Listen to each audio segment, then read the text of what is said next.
and welcome to Connect to Success. I'm your host, Ashley Owens, your personal networking concierge on RVN TV, where we interview the power networkers of the greater Philadelphia, South Jersey area, and all over the world now internationally because of the power of Zoom. Let me tell y'all what is happening today. Freaking out a little bit. I have the GOAT, the greatest of all time. I have Kelly Hoey, who is the author of Build Your Dream Network and the power networker of all time. Kelly, I'm gonna keep going until you stop me. How are you? How are you today? Keep going, I'm lapping it up. Okay, we'll keep going. Okay, so let me just boost up your ego just a little bit. Just in case you all don't know who she is, first of all, shame on you, because you've been watching the show, you know I've been freaking out for the past 2 weeks. She is one of 5 women changing the world of VC entrepreneurship to Fast Company, one of the 25 smartest women on Twitter. I believe it, you gotta follow her. To Business Insider, one of the 100 most influential tech women on Twitter, and one of 10 most well-connected people in New York City's startup scene. EBW 2020 included her on the list of the 100 most influential global leaders empowering women worldwide. Guys, I don't think you understand. If you want to understand networking and you need to learn from the expert, she is what I aspire to be. So again, Kelly, thank you very much for being here today. Well, and you missed an accolade that I always like to point out, which is Forbes magazine listed me as an up-and-comer. Oh, up-and-comer. And I don't use, I like to share this one. They listed me as an up-and-comer 7 years ago at age 48. So just in case anyone thinks, you can't, you got to be humble in this stuff when you get your age printed in the magazine. Right. And it's never too late to start over or start again, because you can be an up-and-comer at 48. Oh my gosh, but you know what? You haven't started over. I mean, well, let's go back. You were a lawyer. Okay, let's start off, we won't hold that against you.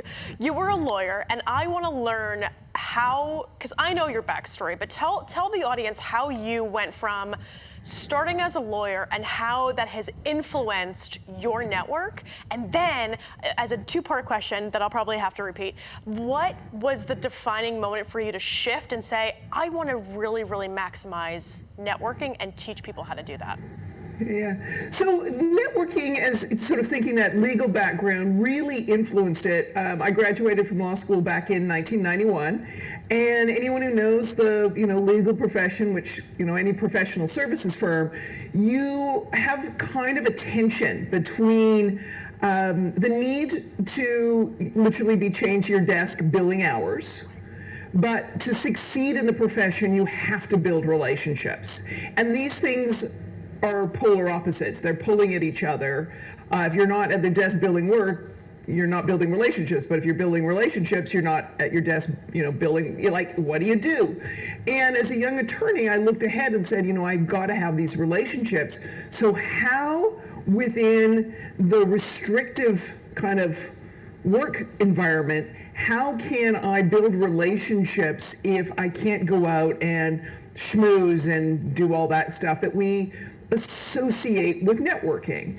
And that's where I really began to think about, where in an everyday kind of way do we connect with other people?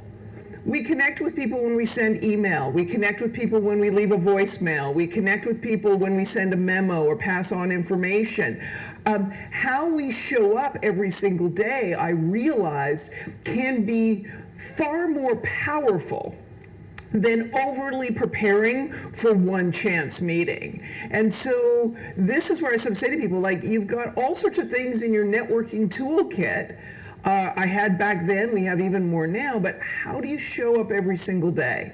How is your name, your reputation in a room when you're not there? How can you take advantage of these common everyday activities and look at them as networking? And that, is kind of frightening, because you're like, oh dear, I've got way more networking and I just sent a nasty email to someone.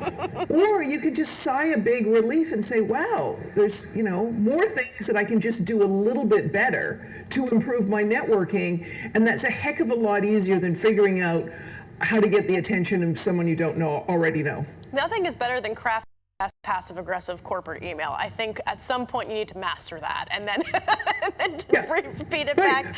But looking at it, isn't it, like, think about how many times in business meetings people start a business meeting jumping into the business. Right.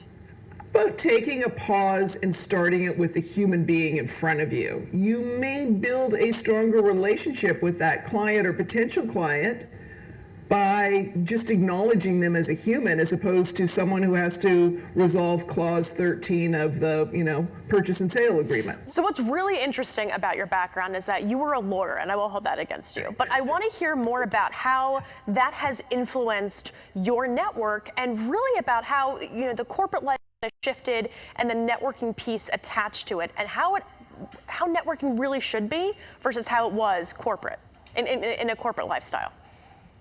Yeah, it's not like we think lawyers equals great networkers. Said no one ever, right? So here's the deal. So I graduated law school back in 1991. So you can all dial back to the technology and the options we had. And even more so back then, networking was in person. But I was in a profession where you had to be behind your desk billing work. That's the only way, part of the way you were financially rewarded. But in the long term, if you didn't build relationships, you wouldn't have the career you wanted. So these things are in tension. And looking at that as a young attorney, I sort of had that epiphany of how on a daily basis can I build relationships? What are the options available to me? And that's, your voicemail, your email, sending a memo, passing on information, how you greet people. So, kind of stressing the online stuff, given the state of the world we're in right now. But how do you show up every single day? And how can you maximize micro networking opportunities? Because over time, that will build a strong relationship. So think about all the times when you start a meeting, you might just start the meeting with business rather than just taking a breath, taking a look at the other person on the other side of the conference table or the other side of the Zoom, and just asking them how they are. That might start to build a better relationship than just jumping into the work. So that was a real epiphany for me at a very early point in my career. And for some people, that will be kind of horrifying because they're going to think about the last text they sent or the last tweet or the last email or letter, versus others who are going to be, oh, what a relief. I can just do what I'm already doing a little bit better and unlock a whole lot of network building potential. What is so interesting about what you said is there is a dynamic that people forget, that networking is a human activity. It's a human behavior. And when you forget to put that buffer or that compassion or empathy into, or even natural curiosity into a conversation, you got to remember that you're building relationships, but you have to earn those relationships. You have to earn that respect. And therefore, you earn the know, the like, and the trust factor. So what I find to be so interesting, though, is that when I was in corporate, and I'm sure obviously you can relate to this, was that the interaction felt not like money transactional, but just a give and take transactional kind of relationship. So for example, if I was working for a manager, I had to produce something for them and they had to give me feedback on that. Or like you said, those emails, those very one-sided or back and forth interactions that felt so hollow. There was nothing whole about it. It felt very very one-off. And then we get into what networking actually is, which is the human-to-human interaction piece, and we forget that it's just like making a friend at a bar or, talking to the cashier behind, the counter and just engaging in a way with intention. And I didn't learn that until, one, I started my own business or worked in sales. And even after I worked in sales, it felt like I had to unlearn some of these bad habits. So can you kind of, from your experience, you were the first president of, the first global president of 85 Broads, which is now known as Elevate.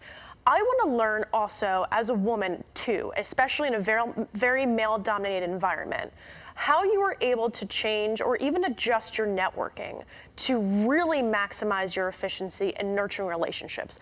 I personally feel that women are better at networking, just because I'm biased. But we also understand the value of nurturing and actually, truthfully, giving a damn sometimes. How has your experience as a woman in what could be a very male-dominated environment changed the way that you networked? Right. Well, let's touch on the corporate and then let's jump into 85 Broads, because that 85 Broads example is, I think it's a great one for people thinking about how can they maximize their involvement in an organization or an association, and how they put their own career in front of serendipity. In the corporate, you're hitting on it. I mean, networking is hard because you have to deal with human beings, and we're weird. And we're difficult, and we're squirrely, and we're awkward. Like, networking will never be easy because you have to deal with human beings. And as soon as it's easy, you're clearly, you've got to expand your networking pool at that point.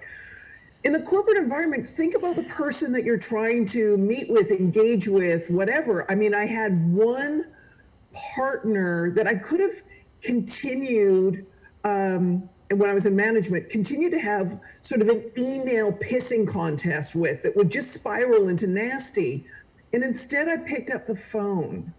He was flabbergasted because it was 7:45 in the morning and I was in my office. This guy was a nasty in terms of dealing with, because he got in early, he didn't see anyone in the office, and he was thinking he was the only one working hard. As soon as he realized I got in the office early too, this whole armor of a difficult person to work with fell away. In another example, a guy I worked with, it was realizing I didn't need to talk to him about his personal life. Hey, how are the kids? Whatever. I needed to realize that the rhythm of his workday centered around having dinner with his children. And this was the day before, intranets and the cloud and all the rest of it. He had to physically take documents home. So realizing he was time crunched in the afternoon meant I adjusted my interactions with him. I never went to see him after lunch because he was a jerk. In the morning, pleasant as anything. But let's get to 85 Broads, because I think particularly when we maybe as women may hold back. We may hold back in terms of stepping into an opportunity. We're waiting for someone to notice us, or maybe we're waiting for someone to give us permission. Maybe we're waiting for someone to, grant us, you know what I'm talking about. Yeah. Yep. So 85 Broads, and this is a good example too, because it gives how there can be such value with going into a networking scenario with a very clear intention. So I joined 85 Broads because I needed to understand the network because of the role I was in. I didn't join because I'm like, oh, gee, I need a networking group. I was in a role that was like, hey, Kelly, build an alumni program. But by the way, we're not giving you staff and resources to do it. But make it happen. So I was like, this was very intentional. So when I joined 85 Broads, I took advantage of every single networking tool they had. I didn't just pay my membership fee and sit back and hope some, magic 85 Broads networking glitter would descend from the heavens on top of me. I had a full profile on their website. I went to the breakfast they did. I blogged, if there was a tool and a membership benefit, I took advantage of it. Oh, I can get involved on the local level. I can do this, I can do that. I did all of it. And as a result of that, after being a very active member for, it was 8 or 9 months, the founder of the network, Janet Hansen, called me and said, who are you? What do you do? I told her about my role, what I was doing, how I was involved with 85 Broads, why I got involved. And she took a big pause. And at the end of an hour-long phone call, she offered me a job that had previously never existed. There'd been no president before. And I'm sure she hadn't imagined having a president until she got on that phone call. Knowing Janet, that's probably the case, right? She heard and saw stuff she liked. She connected the dots and she made the offer. And, to continue the story, if I may, the other part of the network in all of this is, we can all kind of join, but how we join and how we get involved creates our own opportunities. So there's that part of the story. The other part of the story is I still had all my other networks, my legal networks, my professional development networks, my internal network at the firm I was at, networks from not-for-profits, all this kind of stuff. So when I was mulling this opportunity to go become the first president, and I was mulling it because I was leaving a job with a paycheck and healthcare and benefits to take an opportunity that offered me equity. That was it. When I was mulling this, because that's a big leap from a paycheck to nothing. And I was talking to someone and they said to me, what's the worst that can happen? And I think as women, our worst that can happen goes to a really scary, dark place. It's always dark. Yeah, always dark. But I want to definitely go into more of your background and what that moment and what that opportunity meant to you and how you built this community into something extraordinary. So when we return, we're going to talk to you more about that, your Kelly tactical tips and practical takeaways in networking, especially on the virtual side, but we'll be right back, so stay tuned.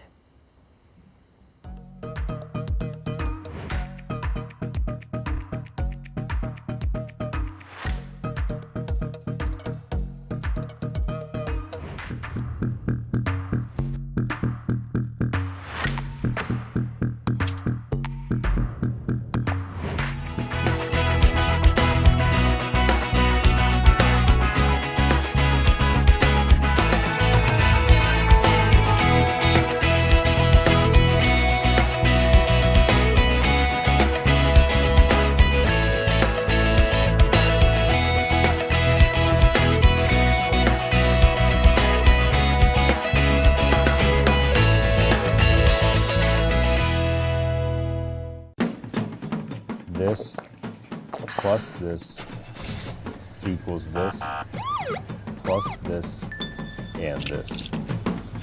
Don't drink and drive. Listen, what will make your event simply beautiful? Is it your attire, your decorations, your entertainment? Well, join me, Alicia Simone, as I chat with some amazing vendors and clientele who will share their stories and images and their experiences. Right here on RVN TV, Tuesday at 11:30 a.m.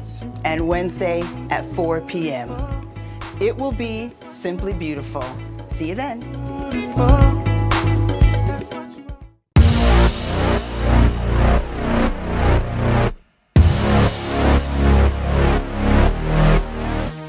Everybody, welcome back to Connect to Success. I have the pleasure and the privilege of talking to Miss Kelly Hoey, who's an author, speaker, trainer, just all the, I could run off 1,000 different things, but I'm just gonna go right into it because I'm such a fan of yours. Before the talked about the importance of building a community, your experience working in corporate, and then how that community really benefited you when you were asked what is the worst that can happen.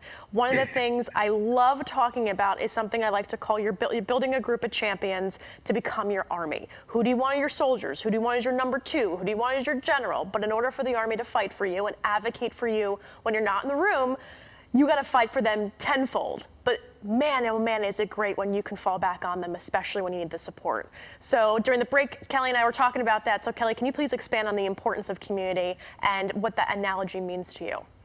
Well, I mean, the 85 Broads example, it's just such richness in that story as we sit here and I unpack it with you, which is kind of fun.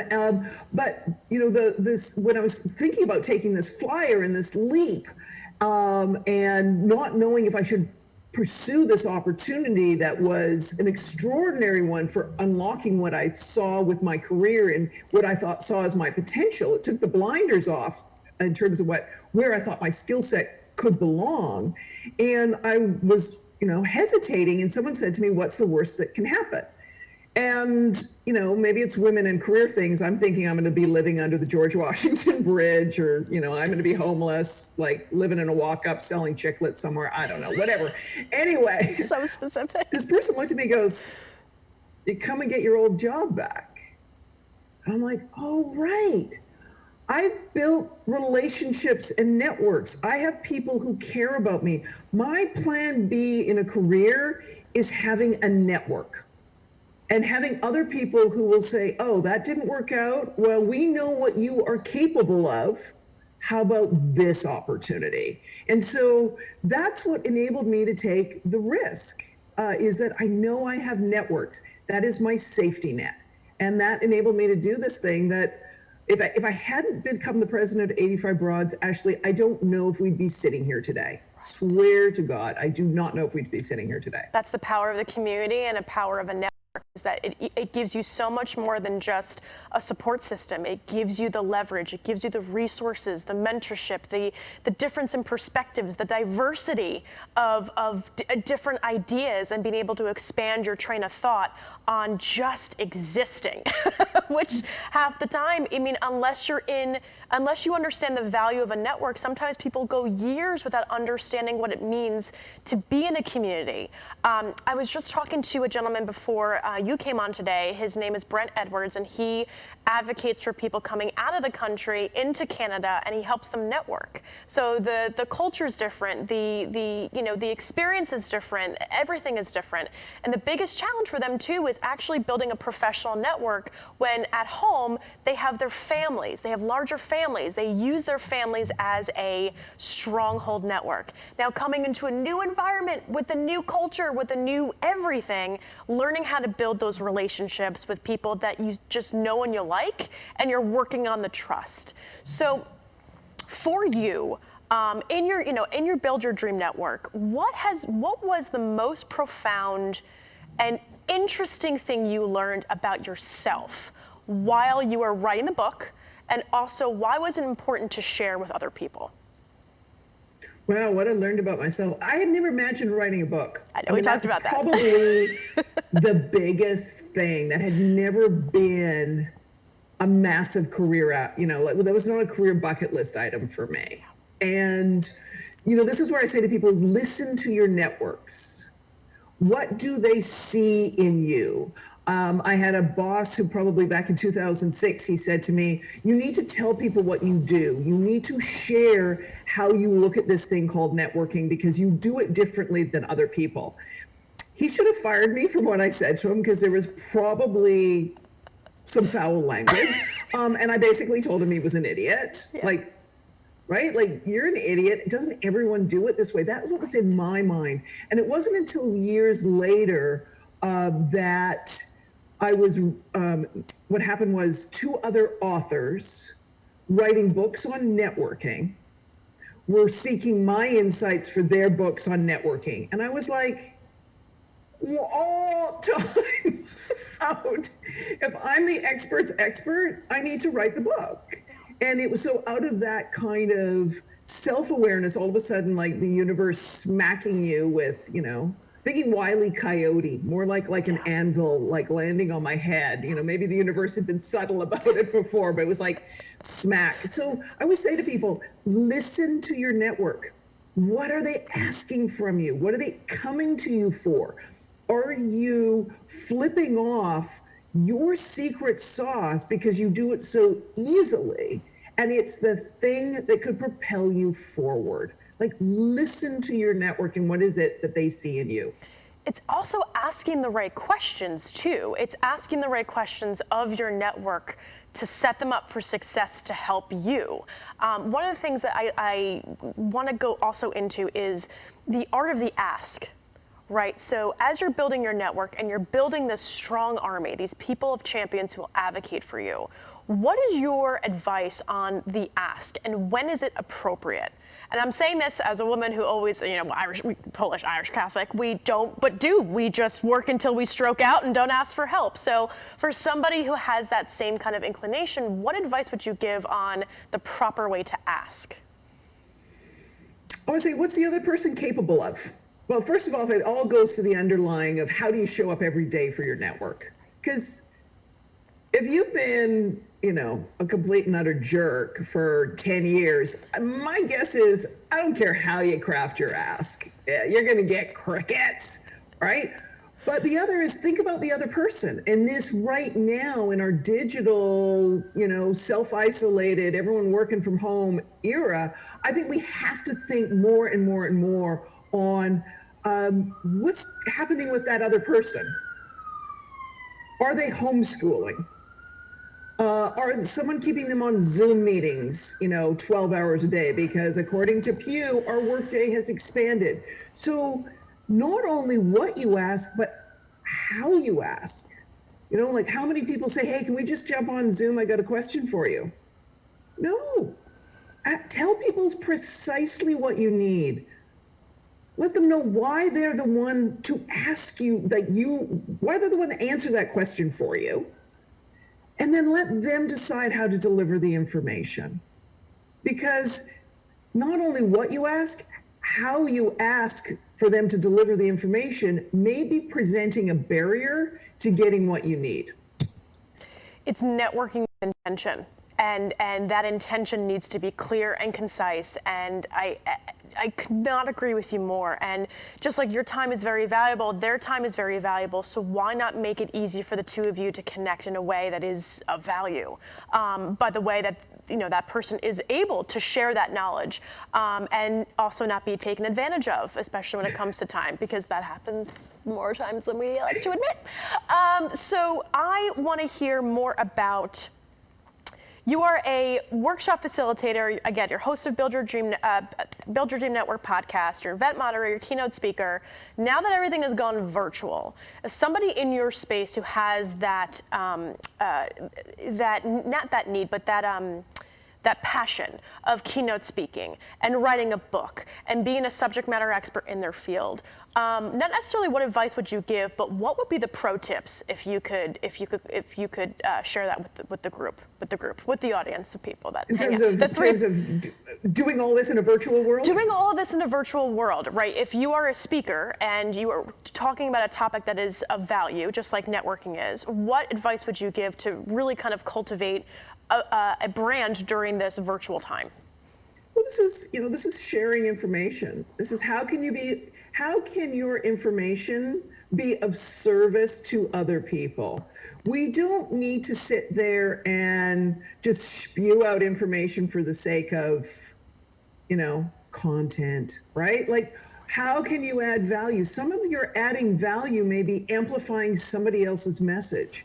It may be connecting to people who need to know each other. I had someone reach out to me and they were like, and I'm like, I got you. Here's a couple of recommendations. I don't need to create original content all the time. I can promote somebody else's. How are you being the type of person in what you share and how you engage that other people want to get to know? People want to hear more of. And, this whole thing, one of my reliefs of the last year, I'll be honest with you, someone did ask me, they said, what would you change in your book, because of 2020? And I'm like, good news, nothing.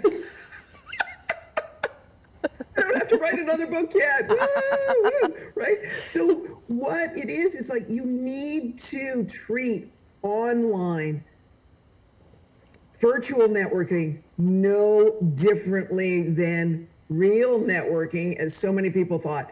In real life is this: be yourself, be human. The funniest comment I ever got, someone I met who I engaged with on Twitter all the time, we met in person and he said to me,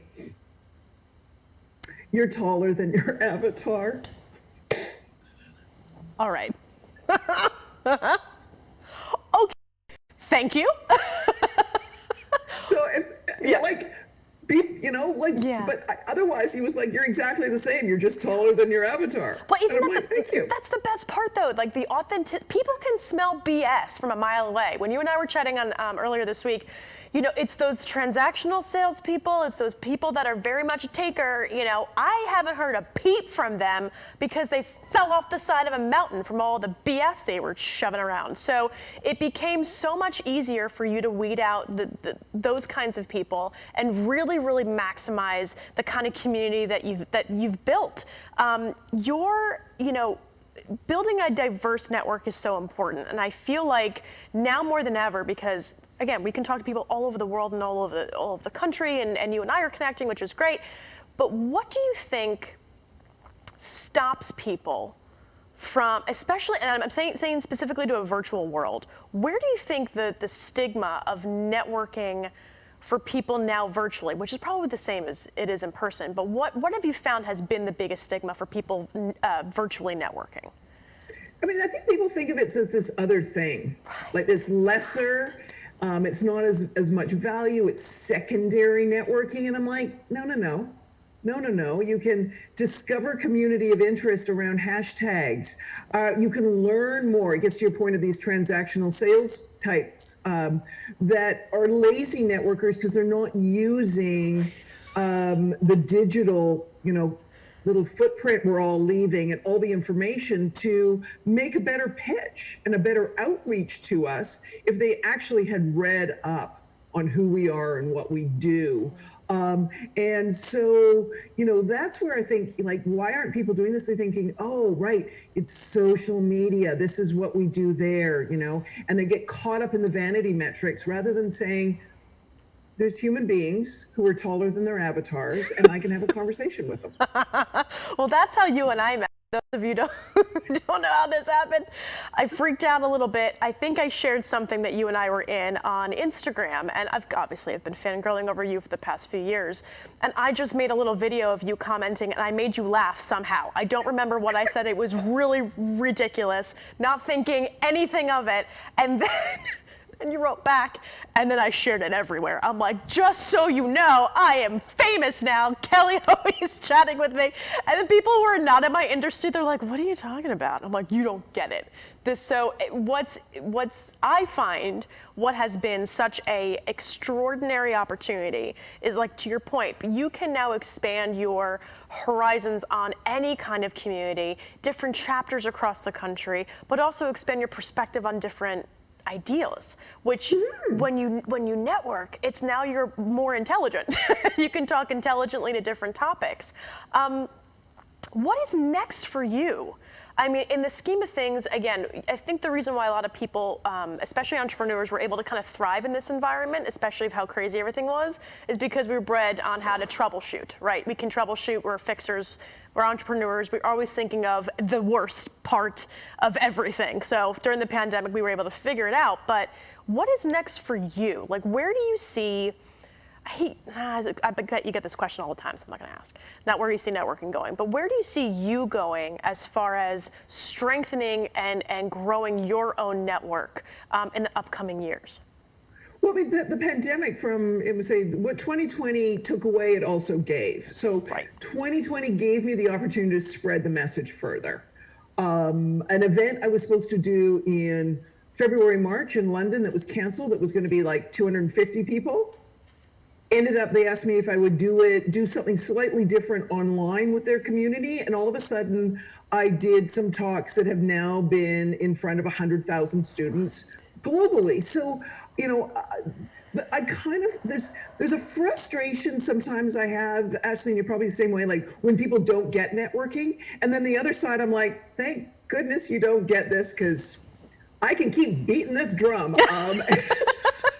And I will keep spreading this Build Your Dream Network message, because I have been advocating for some time that we need to be amphibious. We need to be able to navigate online and offline. The relationships we build and we had offline, we need to be able to manage, maintain, and enhance them online. And the relationships that start online, we need to be able to grow them offline. Even that doesn't mean we have to see them all the time, but we need to be able to do both things and swim between these areas, because this is the way humans communicate. Pure and simple. Kelly, you are wonderful and lovely. And I will figure out a way to comment on your height at some point when we meet in public in New York. It's gonna happen. I don't know when. I'll just be at your door. For the audience out there to get in contact with you, what's the best way besides stalking you on social media? Well, if you go to my website, jkellyhoey.co, that's a .co, not a .com, all my social media handles there, email address to reach me, links to the podcast, download stuff. There's a newsletter you can sign. Everything's there. So my website, jkellyhoey.co. And the best part about networking is that you and I are both in the same sandbox. We're just building different castles. And being able to support each other in this way has been an extraordinary, extraordinary opportunity. And I thank you for being here today, because your talks and everything that you have done has been a significant influence on how I've been able to grow myself as a person, how I've been able to then pay it forward and influence other people to say what is the worst that can happen and be that advocate. And that has given me more fulfillment in my life than any other position that I've ever had. So thank you very much for being part of that. And I sincerely appreciate you coming on today. Okay, so we were all laughing and having fun, and now you weren't going to leave me crying. Yeah, 100%. I'm going to keep doing this. I have your Instagram. I'm just going to keep yelling affirmations at you for the next week and a half. So thank you so much, Kelly, for being here today. Thank you, everybody, for watching Connect to Success. I'm your host, Ashley Owens, your personal networking concierge. Don't go to me, go to Kelly. She knows more than I do. If you'd like to be a guest on the show, please email Ashley at ashleyassist.com to talk about your tactical tips and practical takeaways in networking. Again, I'm your host, Ashley Owens, and I am having a great day, so I hope you do too. Thanks so much. We'll see you next week.